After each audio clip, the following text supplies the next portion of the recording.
Hello, and thanks for joining us today. I am super excited that you could be here. Today, we have a return guest, one of our popular guests, our most popular guests. I mean, I could say back by popular demand. So back with us is Brad Sugars, and we're going to dive in today to talk about how to build a business that thrives without you, right? It's the biggest problem we have as entrepreneurs. We get stuck in our business and not focused on the growth of our business. And Brad is here to help us figure that out, the solution, and be able to build a business that thrives even without us working in it. So Brad Sugars is a trailblazer in the business coaching industry and one of the most influential entrepreneurs of our time. With over 30 years of experience, he is not just the CEO of multiple companies, but also the owner of the multi-million-dollar franchise ActionCOACH.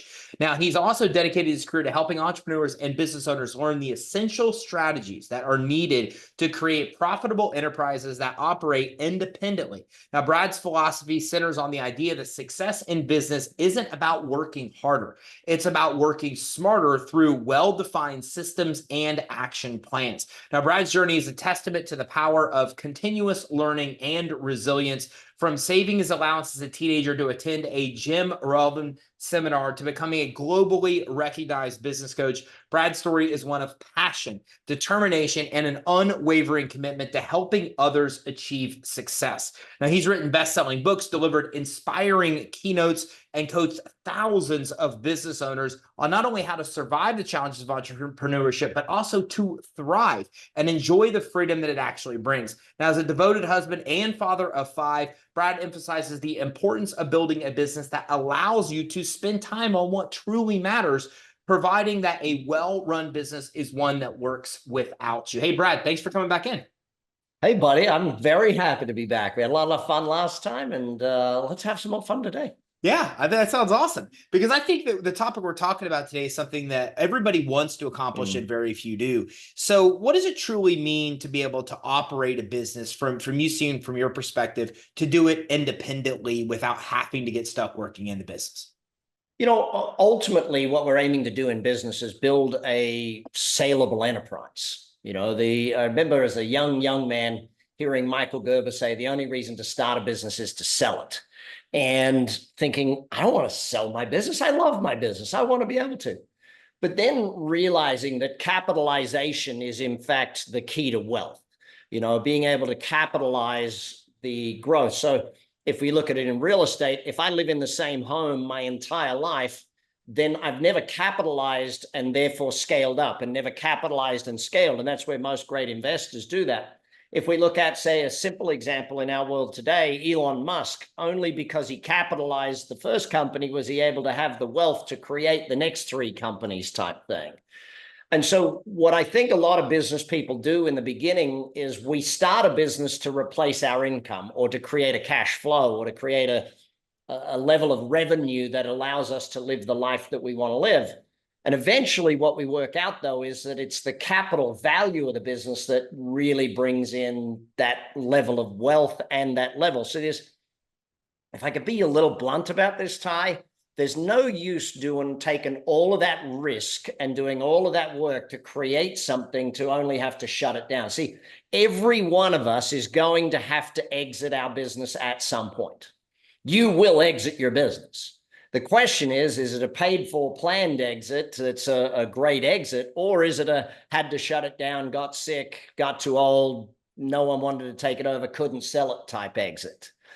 So I think that building something that runs without us is ultimately the way to build value, adding value and creating value for someone else to invest in. You've done this for a lot of your clients. And if you don't mind, I want to kind of jump into ActionCOACH for a second, just because, and then continue this, but I want people to understand what you've accomplished, because ActionCOACH is the biggest out there. So they take this to heart. Tell me a little bit about ActionCOACH and what you've done with this organization, a little bit more about the organization. And I will say, when I say my team, I'm the owner, but it's the team that really builds it. I build the team, they build the business. But ActionCOACH now operates in 84 countries.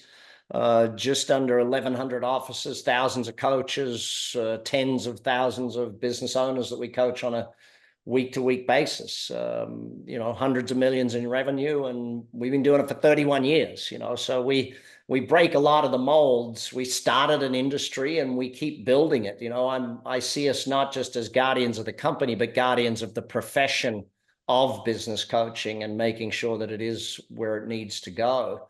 And yeah, I've built a lot of great team members, a lot of great partners along the way, meaning franchise partners. We're a franchise organization. And so those amazing partners do amazing work and allow me to continually develop new material. I think one of the great things for me is I go and buy and build other companies, and through that create new learnings for everybody to go and be able to teach and coach and learn with and from. So with all the people that you've coached through the years and your team, tens and tens of thousands of them, what have you found are the initial steps of somebody kind of transitioning from a hands-on operator in the business to somebody that's more of a strategic owner that's determining the path of the business not working in? Dang, dude, that's a long question to answer, but ultimately it starts with mindset shift of thinking of your business as a commercial, profitable enterprise that works without you. That's my definition of a business. And so I would say you set two goals. Number one goal is, by what date will I get off the tools? Whatever the tools are. If you're a plumber, getting off of that. If you're a hairdresser, stop cutting hair. If you're an accountant, stop doing accounts for people, sort of thing. When will I turn from an employee in my company to a manager in my company type thing? And so stop doing that work and employ others to do the work. Then the second goal should be, by what date will I finish the business? Meaning it runs whether I show up or not. There's a management team in place. It works. If I go on vacation, I come back, it's better. You know, they've made more money and that sort of thing. Because I remember in the beginning, Ty, I don't know, as a young man, I thought that my job owning the company was I had to be the hardest worker. I believed in the whole hustle and grind mentality. And unfortunately, I worked out a little later on that hustle and grind is the new stupid, you know, because my hard work covered up the mistakes in my business. You know, I worked so hard in sales that it showed that we didn't even have a sales system. We just had a great sales guy, me. You know, I could sell, therefore it covered up the fact that no one else could sell it the way I did. And it was like, okay, that means we don't have a sales system. We have a sales guy, you know. And then eventually it came down to making sure that we systematized and created replicatable business systems and replicatable business operations and products and services that could be done over and over again by multiple people. I didn't need geniuses. I needed great people to run great systems, and then we achieve amazing results. And I think that, you know, I had to learn all of this stuff, and it was sometimes very painful to learn, and sometimes like I just read a book about it and went, oh, that makes sense, you know. And then I still had to learn through the pain of applying everything I learned in the book. Yeah, and I love that you've taken so much of what you've learned over these multiple decades and then brought it into your coaches to help people like us be able to actually grow thriving businesses. You know, going through this myself, I can say that it's a hard thing, like, to make that transition from working in it to working on it. As a matter of fact, I always like to say I'm an implementer. It's my strength. And then I feel like it's taking me away from my strength. And then I would say things like this is the next thing. It's being taken away from me in my head. Like sales, I love sales. I love sales. I love it, love it. So then when I move a salesperson in, I feels like a piece of me is like being taken away. It's like, it's a painful thing. How do you deal with that? But buddy, as the owner of the business, you don't have to be the CEO. You can employ someone to be the CEO. I love the speaking, the content creation, the course creation. I love that part of my business. So guess what? I still do that part. I don't have to be the chief legal officer and the chief, you know, I don't have to do the CEO things if I don't want to. I'm the owner. You know, I look at it this way. Imagine you're Roger Federer. If you're a tennis fan, you'll get this. And Roger Federer Incorporated becomes this massive business. And Roger says, listen, I'm too busy running the company. I got to give up the tennis part and employ someone to do the tennis. And I'll go over here and run the business. Like, that's just dumb. You can't replace a rock star tennis player, the best of all time, possibly. You know, Djokovic might debate us, but you sit back and you look at that and you go, yeah, it doesn't make sense. If you're an amazing engineer and the reason your company is successful is because you are the smartest genius engineer in the world, keep being the engineer. Appoint a CEO, appoint someone to run the company that's a great CEO. They're a professional at that stuff. You don't have to give up on the areas that you love, but you should give up on the areas you don't love. Like I'm an accountant by training, but I hate accounting. My goodness, Ty, if I could not ever. So I have a great CFO. That's his job. All of my companies, he meets with the CEOs of all my companies and says, hey, let's run through your numbers. And that's his job, running through the numbers, making sure there's profitability, making sure, you know. But I think the idea of building a business that can run without you doesn't mean you don't have to be there if you want it. See, life is what we get to do, not what we have to do. I get to exercise every day. I don't have to. I get to. I have the privilege of being able to exercise every day. I get to eat well every day. I don't have to eat well every day. I get to wake up and create. I get to come on and hang out with Ty. I don't have to hang out with Ty, but I get to do those things. And I think it's that get to philosophy. And I know a lot of people that are like, well, but Brad, I'm the artist. You know, I've created a business. It's based around me. And originally I did that.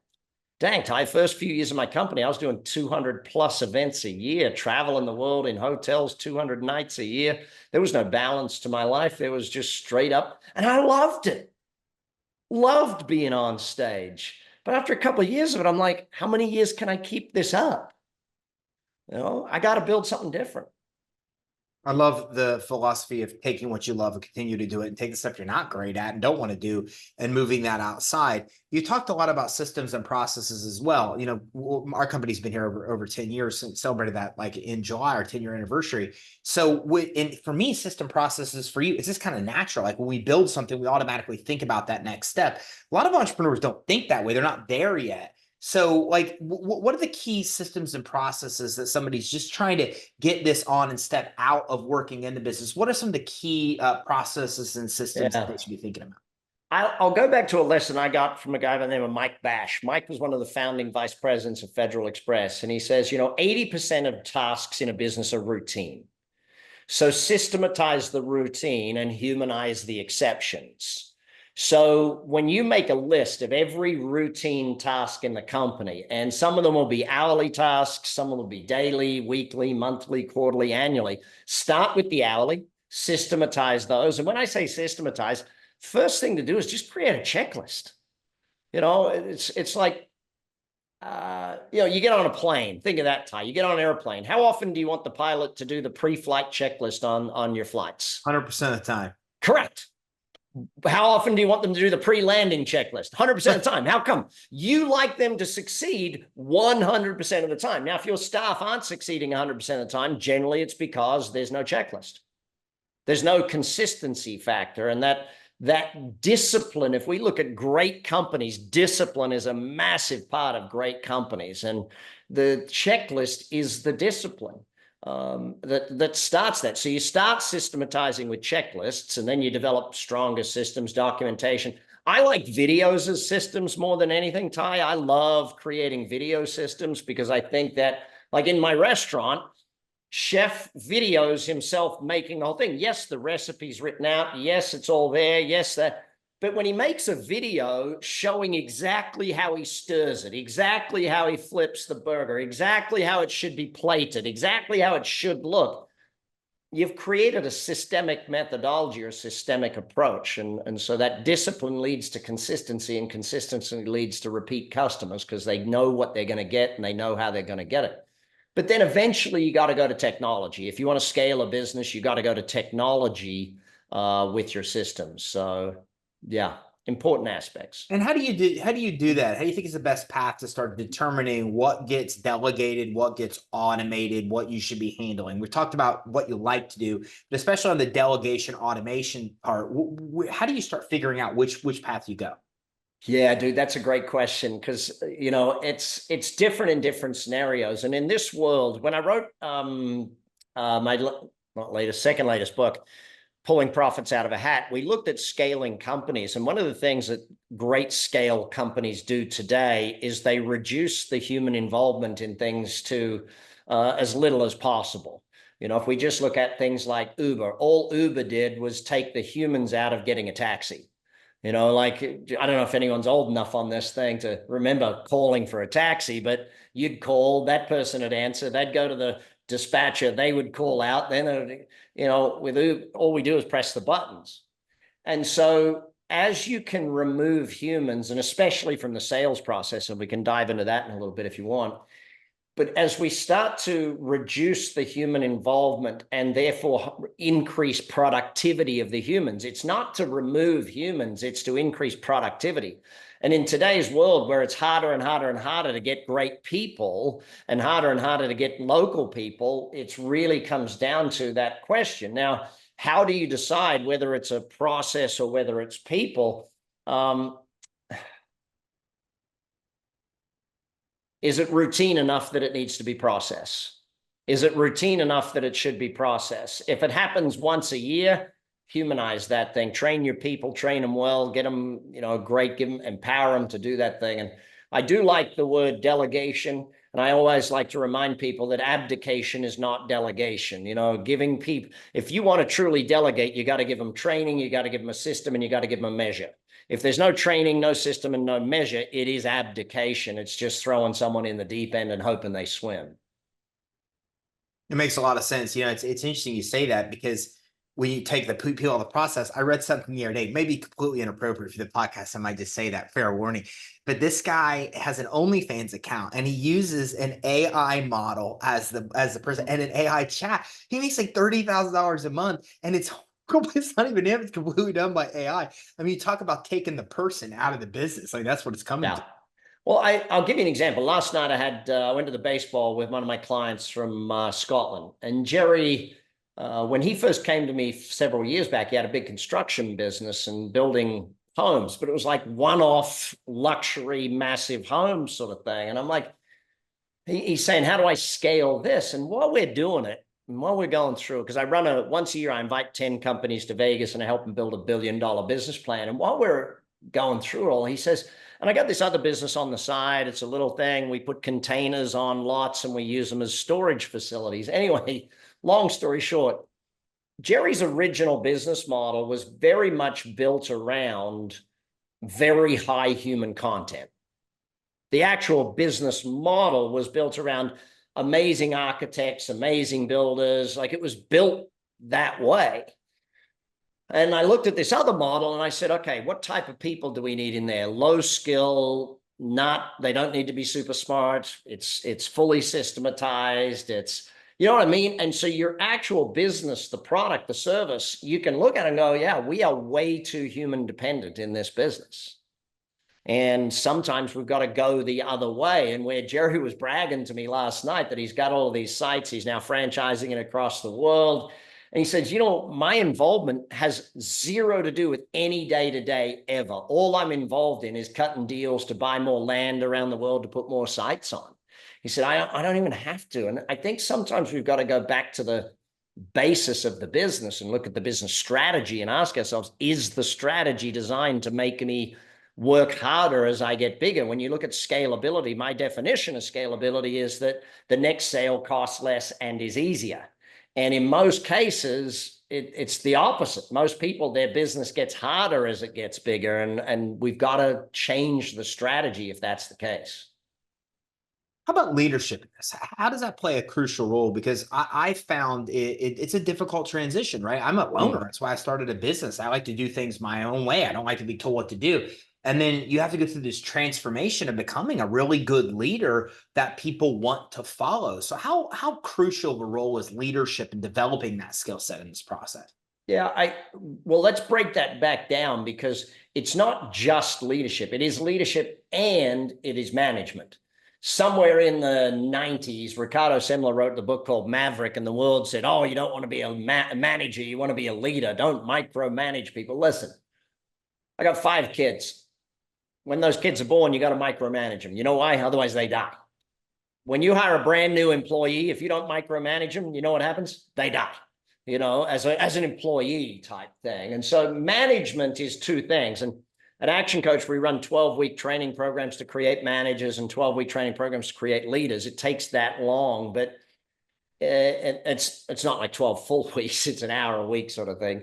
But management is about creating competent, productive people. So if I do good management, coach, mentor, train, educate someone, I build their competency and I build their productivity, then in the beginning, I'm managing them and it takes a lot of my time. But as I get further and further, it reduces the amount of my time in management. Management is really a system of meetings and paperwork that creates a result. Competency and productivity. Leadership, on the other hand, is about two things: passion and focus. Now, if I look at management, we have a whole system for management. But when I teach leadership, and I think there's a video on my YouTube channel, Ty, which is Leadership ×3. It starts with the leadership framework. If you don't have the vision, mission, culture document, if you don't have the objectives and key results of the business and the plan, if you don't have that framework, you can't lead. It's impossible to lead in a vacuum, sort of thing. Second, you got to look at your leadership skills. There are skills you need. You need decision-making skills. You need communication skills. They're the leadership skills, sort of thing. And then finally, you need to decide your leadership identity. What type of leader do you want to be? I mean, there's, if you look at 20 years ago, you could definitely be a very head-oriented leader. Nowadays, you need to be very much more heart-oriented leadership strategies, compassionate leadership, all of those things. And so, yeah, competency and productivity over here in management, passion and focus over here in leadership. It takes a little bit to learn it, but everyone can learn it. This is the crazy thing. I hate it when people say, oh, they're a born leader. No one's a born leader. You learn leadership. You learn management. It's like you're not a born salesperson. You might be born being able to talk to people, but salespeople who do an amazing job train at it. I was chatting with someone the other day who said, well, Brad, I'm no good at sales. I'm like, seriously? Oh, how many sales training programs you been on? Oh, I've never been on those because I'm no good at it. Like, hello, if you don't go on any sales training programs and you don't read any sales books, the chances of you being anything other than awful at sales are, I mean, does that make sense, Ty? It's like people are a little crazy. And the same as running a business. Business is never going to get easier. You got to get better at running a business. No, it makes perfect sense to me. I mean, I remember when I hired somebody that was, I thought, a great hire, team hated him, just not a cultural fit. And I mean, they wanted my head on the stick. And I spent the entire weekend reading how to hire A players, right? But that's struggle we've been through our whole life. It's about learning all the skill sets. So we have to learn to go from faking it to actually figuring out how to really do it. It makes perfect sense. Yeah, I mean, that's where your job when you get into business, and that's why I wrote the book Billionaire in Training, is to learn how to become a great business owner. Anyone can be great at the job of the business. I don't need to be great at the job of the business. I mean, I have a commercial cleaning business. I have a catering company. I don't know any of that stuff. I don't know anything about commercial cleaning in any way, shape, or form, Ty. I couldn't tell you how we do the product, but I'm a great business owner. And I can coach my partners in the business, and I work with them and coach them on the growth of the business and where we need to be. So I think that's an important aspect. So when you're doing that, how do you put in place quality control? How do you rate customer satisfaction when you're not boots on the ground? Well, that's data. That's asking, quality control. Yeah. When I say I don't know anything about it, I definitely have partners and people in the organization who are geniuses at all that cleaning stuff. I mean, dang, during COVID, our team became even more geniuses at how to clean things and the equipment and the machinery and all the things that we could use to do it. But you've got to have surveys and all of those things so that you have the information. And that's where, when it's a tiny business, the information comes in because you're talking to every single customer. When you get like us with, tens of thousands of customers, it's about, we're just going through Net Promoter Score again right now. I want the data to be able to tell me who's great and who's not. What about continued growth? That's something I see a lot of our tribe struggles with is they're like, yeah, they did it, right? COVID drop. I mean, it killed it during COVID. And then all of a sudden, the 2 years worth of drop. And a lot of people I'm dealing with are facing that right now. I'm sure a lot of your clients as well. So how do you do this? I mean, what's the best strategies for continued growth within the business? You ever remember Jim Collins wrote Good to Great, and then he wrote one I think called Great by Choice. And in that, I think it's chapter 3 or something. They talk about the discipline of the 20-mile march. And they tell the story of a guy who, when he got up in the morning, he was walking from one side of America to the other. And when he got up in the morning, he walked 20 miles. Even though the weather was beautiful and he could have done more that day, he walked 20 miles and then he stopped and he rested. And then the next day, 20 miles. And then when he hit the winter and it was cold and everything, he didn't feel like it, but he still went 20 miles. See, one of the challenges of growth is that sometimes we grow so fast when the market is available and we take on the wrong customers or too much or this or that, or we go a little outside of our scope and we do other things. Sometimes we got to have the discipline to hold back and actually say, okay, we don't want that business. There's not enough profit in that business. And so we grow at the right rate of growth and not too fast for what we're doing. But then in the downtimes, we've got to discipline ourselves to do that growth and to focus on the growth sort of thing. Southwest Airlines is a great example of that, of a company that ran at a profit when everyone else was doing the wrong things because they had the discipline to do it. I guess when you look at any business that's in growth, it's because they have client acquisition and client retention. If you don't have, like what is the job of a business, Ty? The job of the business is to get customers and keep customers. That's the only two things a business is really about. What's the job of a CEO? Get team members and keep team members. So your job is get and keep. That's really the job of every business person. The business gets customers, keeps customers. The CEO gets staff, keeps staff. If we keep that focus, then we know the growth. And usually if growth stops happening, it's because we're either losing customers or we're not acquiring customers at some point. I love that get and keep, and excuse the background noise there. I have the impromptu fire alarm going off right now. It's usually I'm working from home today, so it's usually my dog barking or something like that. So deal with. So as we get ready to wrap up, what haven't I asked you that I probably should, that is the best advice you can give us somebody that's trying to work through and make this transition from working in the business to working on the business and growing this and developing the strategy of growth for the business? I'll say there's two things I think we should talk about to finish up. Number one is to answer that question, and that is that if you build your people, they build your company. Your job is not to build the company. Your job is to build the people to build the company. Now, in the beginning, that's tough because the only person you got to build is you. And you are the number one you've got to build. So training, mentoring, podcasts, books, coaching, whatever methodology to build yourself so that and bring others in to help you build the people. I think the other thing that we got to look at is any business that wants to do that has to be clear on its strategy of getting and keeping customers. And in this day and age, getting customers is getting both harder and a lot easier. The geography disappeared during COVID, so you can sell to anyone, anywhere in the world type thing. You can employ people anywhere in the world to do their job. And so I think that's important. But I touched on something earlier, that the removal of people. For example, if you go to the YouTube channel for ActionCOACH.com, you can see a series of videos there that educate someone all about business coaching, how to buy it, what to do, how not to buy it, why it works, what does, what we will do, what we won't do.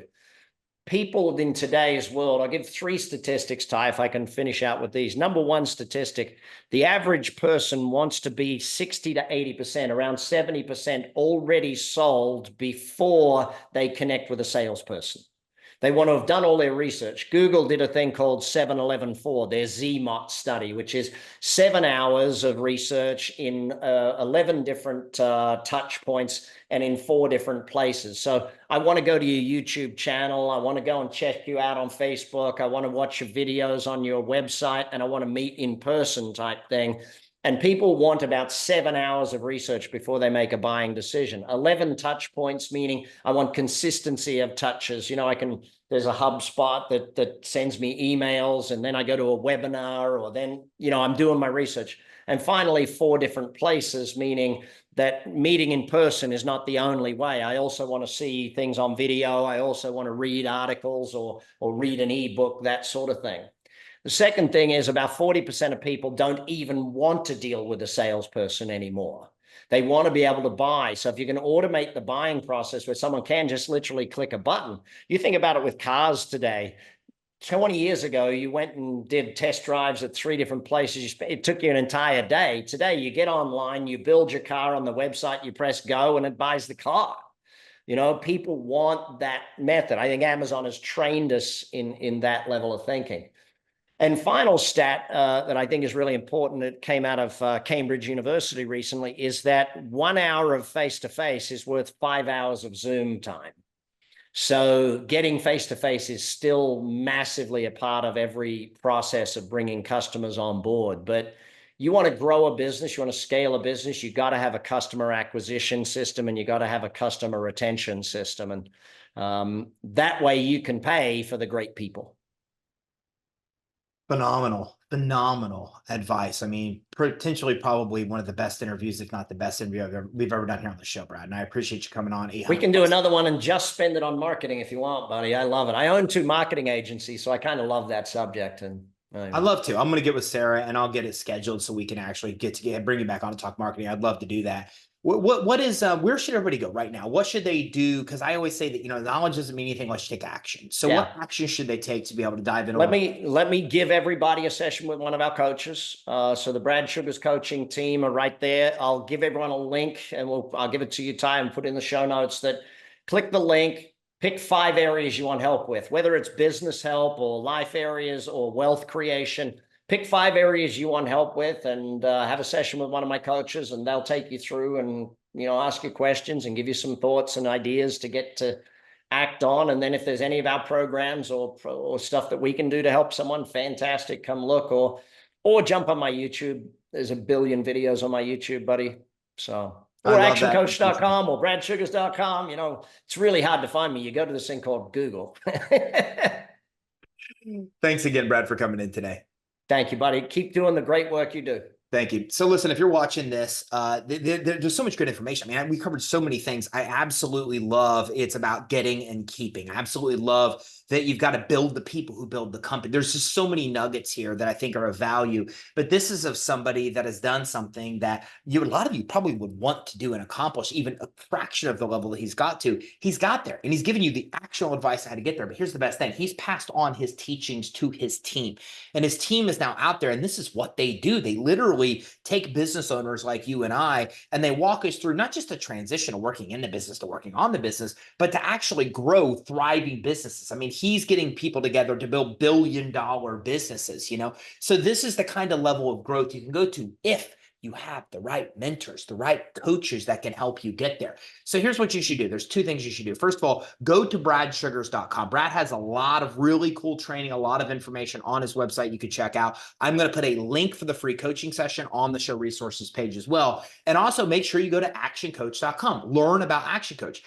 Brad won't say this, I'll say it, I'm pretty sure. They are the biggest coaching organization in the world. I mean, they have it all over the countries. They have 1,000+ locations and have helped tens of thousands of clients out there. So if they're not the biggest, they're one of the biggest of all time, and really one of the ones that started the entire idea of coaching. So make sure you check out actioncoach.com, and on bradsugars.com, you can get all Brad's social media pages right there. Remember, knowledge doesn't mean anything unless you actually take action. So right now, you learned from the GOAT, from the guru of the coaching industry, one of the founders, the original founders of the coaching industry. So go check them out, bradsugars.com and also actioncoach.com. And don't forget to check out show resources page for this episode to get access to your free coaching session. I've never heard Brad offer that before. So free coaching session where you can find the 5 areas you want to focus on and talk to a coach about how you can grow in all 5 of those areas. Thanks again for tuning in. Take care. Have a great day.